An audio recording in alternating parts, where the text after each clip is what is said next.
अस्सलाम वालेकुम, कैसे हो आप? बस दुआ करता हूँ ठीक होंगे। मुफ्ती सलमान अजहरी साहब ये क्या फरमा रहे हैं बयान पूरा सुन के जाना है। वीडियो को लाइक और शेयर जरूर करना है और कमेंट बॉक्स में कमेंट करके जरूर जाना है। आपको वीडियो को लास्ट तक वॉच करना है। वीडियो शुरू करते हैं हम लोग। माशाल्लाह लिख के जरूर जाना है। आप वीडियो शुरू करते हैं।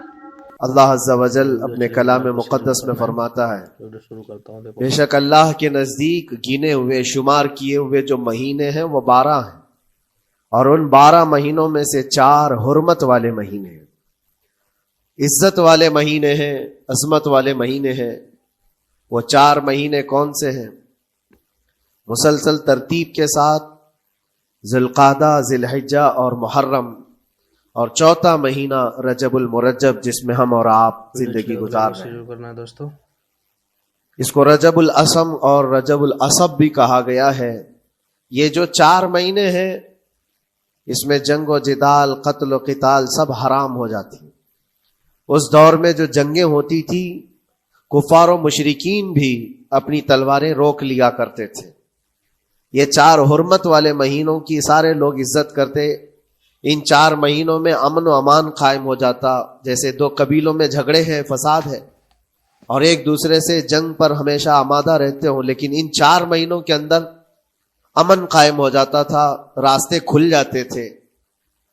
और अल्लाह तबारक व तआला ने कुरान पाक में इन 4 महीनों की फजीलत भी बयान फरमाई। उसमें रजब के लिए ऐसी फजीलत है, अल्लाह के नबी सल्लल्लाहु अलैहि वसल्लम इरशाद फरमाते हैं, ये रजब के महीने की फजीलत ऐसी है जैसे कुरान की फजीलत दूसरी किताबों पर है। दूसरी किताबों में जिस तरह से अफजल कुरान है, इस तरह से रजबुल मुरज्जब तमाम महीनों में अफजल है। और नबी करीम सल्लल्लाहु तआला अलैहि वसल्लम इसमें इबादत करने के लिए तरगीब दिया करते थे। इसको तरजीब भी कहा जाता है। और खास तौर पर रजब के मुतालिक बुजुर्गान दीन ने फरमाया ये फसल बोने का महीना है। खेती बाड़ी वाले समझ सकते हैं कि उसमें भी 3 मौसम आते हैं। पहले बीज की बुआई का वक्त आता है, फिर उसकी सिंचाई का वक्त आता है, फिर कटाई का वक्त आता है। तो रजब का महीना ये फसल बोने का महीना है नेकियों के, और शाबान का महीना उसे पानी देने का है, और रमजान का महीना फसल काटने का महीना है। और रजब का महीना आते ही अल्लाह के नबी सल्लल्लाहु तआला अलैहि वसल्लम ये दुआ फरमाया करते थे, अल्लाहुम्मा बारिक लना फी रजब व शाबान व बल्लिगना रमजान। सबको ये दुआ भी करनी चाहिए। हुजूर अकरम सल्लल्लाहु तआला अलैहि वसल्लम यूं अर्ज करते कि ऐ अल्लाह, रजब और शाबान में तू हमें बरकत अता कर और हमारी जिंदगी को रमजान तक पहुंचा दे। अब रजब आपने देख लिया है तो अब कसरत से ये दुआ करो कि मौला इस जिंदगी का रमजान हमसे जाने ना पाए, रमजान तक हमारी सांसों को पहुंचा दे।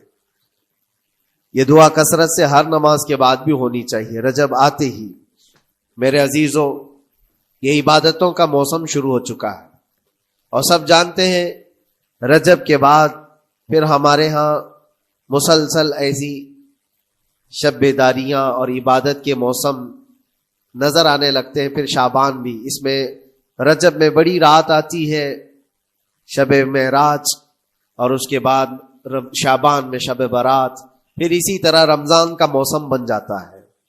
तो अब ये मौसम बनाने का वक्त आ चुका है। तो सबसे पहली चीज ये है कि मेरे अजीजों, फसल के बोने के लिए किन चीजों की जरूरत होती है, इस चीज का ख्याल रखिए। बीज अगर खोटा डाले हो और वैसी ही फसल आने का इंतजार करोगे तो फिर नहीं होगा। बीज को खरा और खालिस होना चाहिए।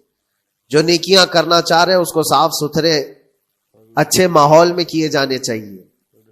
खेती बाड़ी करने वाला जानता है बीज तो वो बो रहा है, जमीन भी अच्छी है, सारी चीजें, कई चीजों की जरूरत होती है। बीज भी अच्छा हो, जमीन भी अच्छा हो, मौसम भी अच्छा हो, तब जाकर के उसकी फसल निकलती है।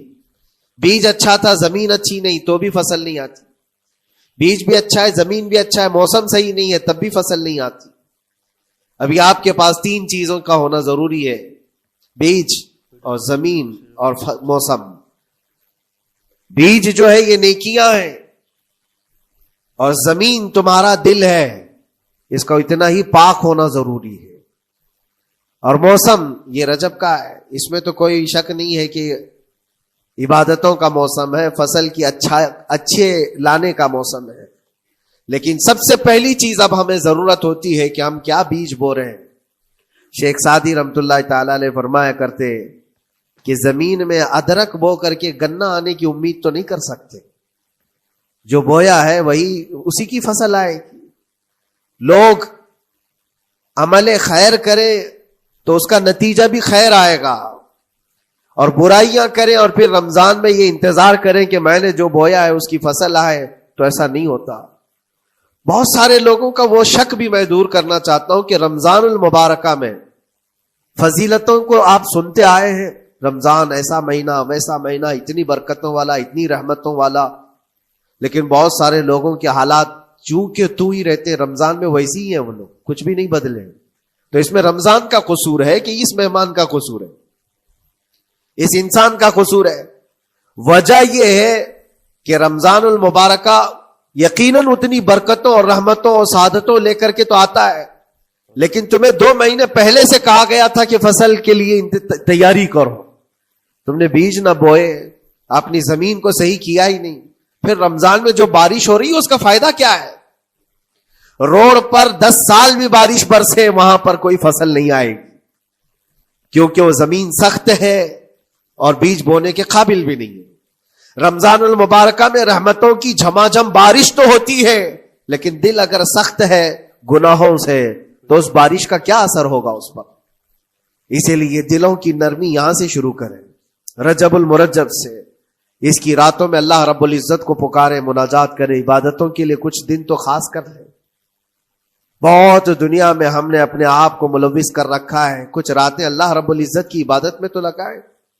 اللہ کے نبی صلی اللہ تعالی علیہ وسلم کی ایک حدیث ہے, جامع الاصول سے نقل کی ہوئی, رجب المرجب کے پہلے جمعے جو ہم لوگ ابھی گزر چکے, ابھی یعنی وہ رات تو گزر چکی, کل کی جو گزری ہوئی رات ہے رجب کی, یہ پہلی جمعہ کی شب تھی.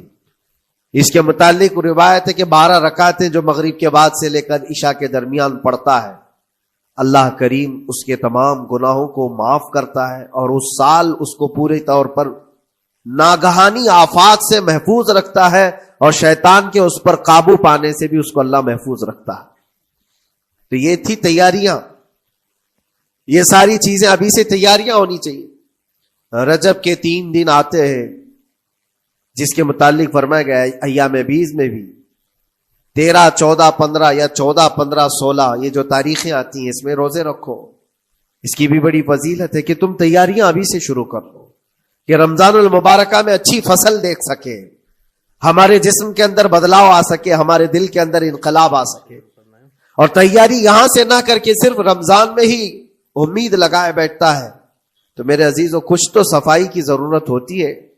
میرے عزیزو یہ رجب بیج بونے کا موسم ہے, تو اس کے اندر جو وسوسے بھرے ہوئے ہیں, گناہوں کے خیالات بھرے ہوئے ہیں, اس کو پاک تو کرو.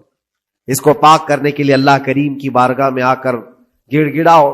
تمہارا ایک آنسو تمہارے تمام گناہوں کو اور اللہ کی غضب کو ٹھنڈا کر دیتا ہے. ہاں, ایک آنسو کا قطرہ تمہارے لیے اللہ کریم ہے. سن لیا جی آپ نے, اس ویڈیو کو زیادہ سے زیادہ شیئر کرنا ہے, اسلامک ویڈیو کو زیادہ سے زیادہ شیئر کرو اور کمنٹ کرا کرو یار, لائک اور کرا کرو. دین کی بات ہے, اسلامک ویڈیو کو اسلامک بندہ ہی شیئر کر سکتا ہے, اور تو کوئی کرے گا ہی کیوں, اسلامک بندے کے پاس جائے گا. اگر تم مسلمان ہو تو اس کو شیئر کرو.